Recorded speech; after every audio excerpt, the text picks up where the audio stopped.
Now by Hugh Hewitt. He's the host of the Hugh Hewitt Show on the Salem Radio Network, and Michael Steele, former chair of the Republican National Committee. Both are MSNBC analysts. Michael, I don't know whether Reince Priebus has the capability to hold this party together. It's not staying together. This is a battle between all the brand names, the bold-faced names of the Republican Party are now in a back room or a barroom fight now, throwing stuff at him about their foul mouth, and it's totally raw. This isn't what we think of as a presidential election. Just isn't even in my lifetime. No, it isn't. Yeah. And it's really kind of the trifecta if you're kind of looking at this. You've got a base that is ticked off beyond measure and means, hurling every possible piece of ammo they have at the party as a whole, and principally at its leadership. You have the political leadership as well as the executive and congressional leadership that's, disarray, have no idea which way to turn, to support, not support, to move towards or away from. And then you have Donald Trump, the nominee of the party, who really doesn't care. I'm thinking the Bible. You and I are the same religion. I understand a lot of people know this biblical story of every Abrahamic background, but let's go with it.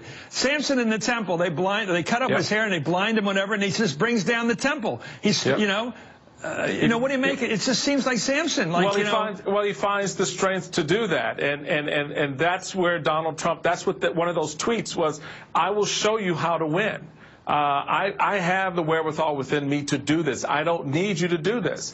And the party just doesn't know how to respond to that at this point. You've got the chairman, Reince Priebus, who's sort of standing there like almost Samson between the pillars, stretching out, but doesn't have the strength to kind of pull all these disparate pieces or ends to the point where they can move forward together.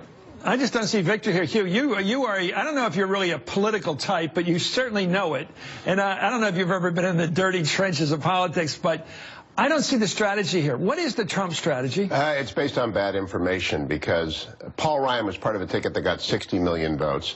He is the unequivocal leader of the Republican Party. The caucus is not deeply divided. There's some bad information there. I know Dana Rohrabacher very well. He's an old friend. There may be 5 people who are afraid of getting primaried, and Dana's going to get primaried by a guy named Scott Bond. For what? For being too close to Trump? In 2018. No, he's just going to get primaried because he's not in step with the caucus. And Holzkamp didn't lose because he's pretty far right. He's very far right, but he's going to get primaried because people want him gone because he's ineffective. And so he's mad at Paul Ryan. There are a few other people who are loud in the caucus, but Paul Ryan has the caucus behind him. McConnell has the Senate behind him. John Thune came out against him. I would urge Mr. Trump to recalibrate and treat this as a potentially a temporary separation, not a deeply divisive and irreparable divorce. Who's head of the Republican Party right now? Paul Ryan.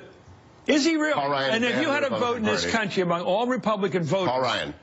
The Republican voters. Paul Ryan. Michael, do you buy that? I don't know if his name ID is that high. Do you think that guy we're looking at right now is the head of the National Republican Party, rank and file? Yes, he is. Yes, he is. How do they even know about him? How do they get to know him that well? I assure you, rank and file Republicans across the nation know who Paul Ryan is.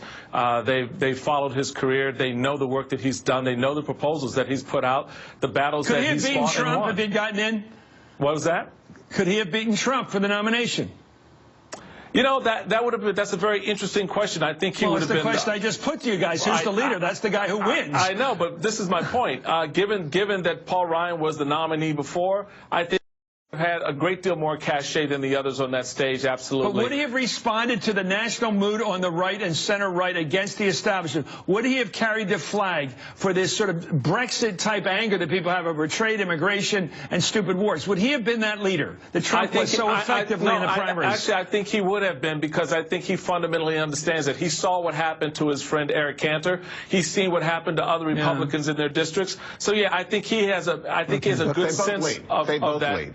Yeah. Donald Trump has a lot of very passionate, earnest, wonderful people supporting him. Paul Ryan has millions supporting him. Again, 60 million people voted for Romney Ryan. If right now you're in a tight congressional race anywhere in the United States, you have to raise money and raise a crowd. You have to make a choice between asking Donald Trump or Paul Ryan to call. You call Paul Ryan. Well, at an event today with Donald Trump's running mate Mike Pence, another running mate, one Trump supporter said she was, quote, ready for a revolution if Clinton becomes president. Let's watch the interaction here, especially from Mr. Pence, Governor Pence. And one of the biggest things I can tell you that a lot of us are scared of is this voter fraud. Our lives depend on this election. Our kids' futures depend on this election. And I will tell you, just for me, and I don't want this to happen, but I will tell you, for me personally, if Hillary Clinton gets in, I'm ready for a revolution because we can't have her in. Yeah, you don't say. But I'm just saying it. No, you know, I'm like Trump. You know, do I not speak for people here? Am I not saying the truth, guys? Come on. Yeah, there's a revolution coming on November the 8th. I promise you.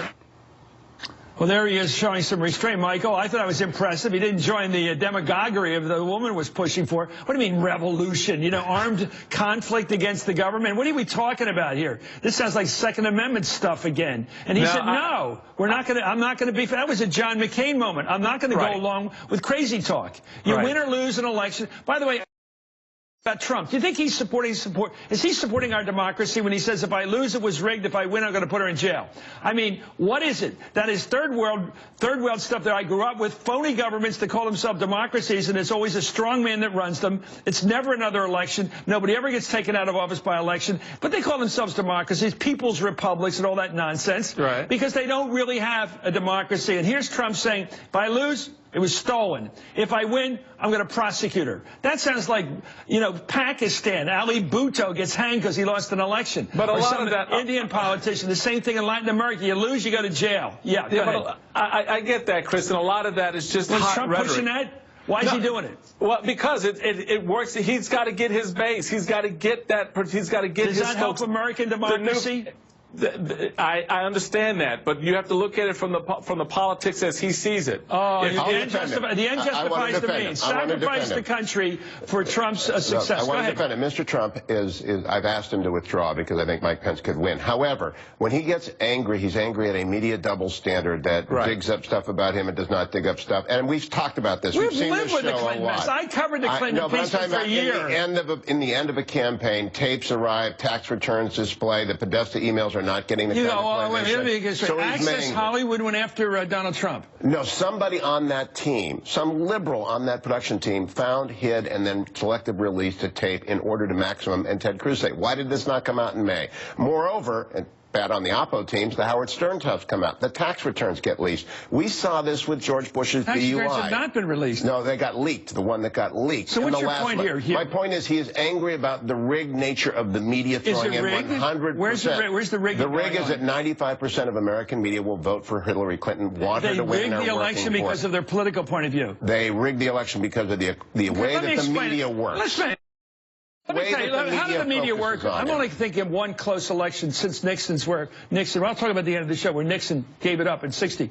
In 2000, when the Supreme Court intervened in our electoral process and gave it to W. Let's strike when Dan Rather made a call in Florida that kept the panhandle voters from coming out and delivering Florida to Gore. So you're telling me that the media roared at that and stopped that process, that they had somehow influenced that election for Al Gore? Yes, absolutely. Dan Rather's early call, they closed. He lost. Who lost? Oh, in the end, but it led to a delegitimization of the Bush presidency and to endless rancor when it did not have to happen. Okay, fine. I don't think so. Al Gore gave a dramatic concession speech, gave it to him. It was the best since Lincoln given to him on the night of the November election, as Nixon did to Kennedy in 1960. Because it wasn't decided yet. We didn't have the count in. It was decided, and it was decided when the recount was run by the out of 8 different ways of Sunday. It's not true. It's just not true. And I'm not an Al Gore fan either. Thank you, Michael Steele. Thank you, Hugh Hewitt, but I don't think you're right. But I tell you, this idea, the media gave it to W.